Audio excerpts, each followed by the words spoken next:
So insulation is so much of what we do. We talk about it all the time. Right. We're big fans of foam insulations. Right. Yeah, and we got things like cellulose here. We're going to use the cellulose distribution bin. Tried and true. Yeah. Here's the spray foam tank, sort of a medium-sized spray foam application. Right.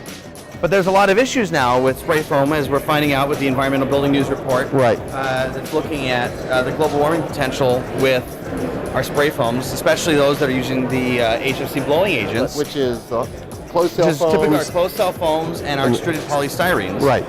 That the global warming payback may be, with 3 inches of foam, 80 years. And that's kind of a best case scenario. It could be much longer. So what we're talking about is the global warming potential from the blowing agents in that foam offset the energy savings, which gives that long extension. I mean, the whole point of insulating is so that we don't have as much carbon going up in the atmosphere. Save energy, less fuel use, less carbon. Right. So there's some real challenges there. There are. Some foam products don't have the same issues. So the foam products that are using water as their blowing agent, so our polyisocyanates, our extruded polystyrenes, of course, cellulose is still a fine option. Cellulose.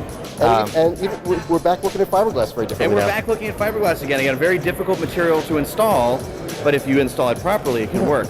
Now, then we also have some toxicity issues. And we'll walk over here and talk about that. Absolutely.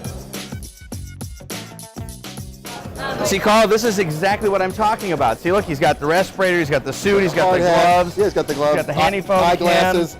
This is what we need people to understand, is that foam is really dangerous stuff, and if they're not protected, they shouldn't be touching this stuff. Yeah, it's really important to know. It absolutely is. Sorry, you can go about your business. Didn't mean to interrupt. Insulate something. So, Michael. Yes, Carl. We've determined that we have these toxicity issues. As much as you love foam, we have all kinds of toxicity issues. It makes it a challenge. So where does that leave us? What are we doing? Well, you know, we might be back to good old cellulose again. Yeah. You know, possibly judicious use of the foams. The water, the ones that use a water blowing agent might be a solution in conjunction with fiberglass.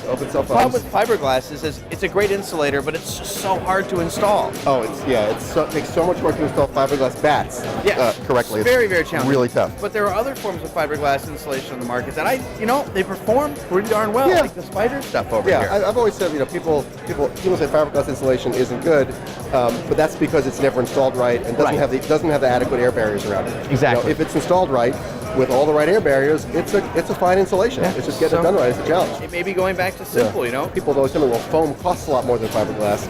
I say, well, when you look at the balance, when you take fiberglass, it really doesn't. No, yeah, when you take fiberglass and you do all the stuff, all the air sealing, installing it correctly, all the air barriers, it gets very close in price to foam. I'm going to argue potentially even more expensive if you figure in liability and if it fails, coming back and dealing with it. Some of the foams offer you. But now again, with the global warming potential and the toxicity elements that we're seeing in all of the foam products, we may be back to cellulose. It doesn't need to be hyper efficient. Just make it a little bit efficient.